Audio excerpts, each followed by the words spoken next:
Hi, welcome to JWR Academy. In this video, we are discussing the example based on order of operation. If you are new, please watch this previous video on BODMAS for beginners playlist.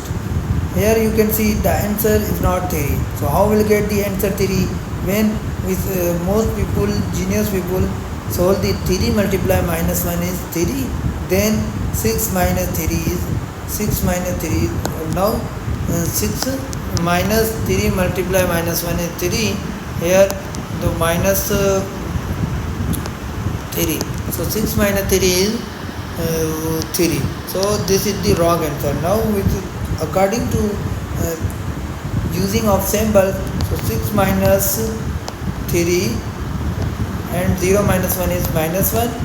Now 6 minus 3 multiply minus 1. So minus multiply minus equal to plus. So now plus and 9 plus 3.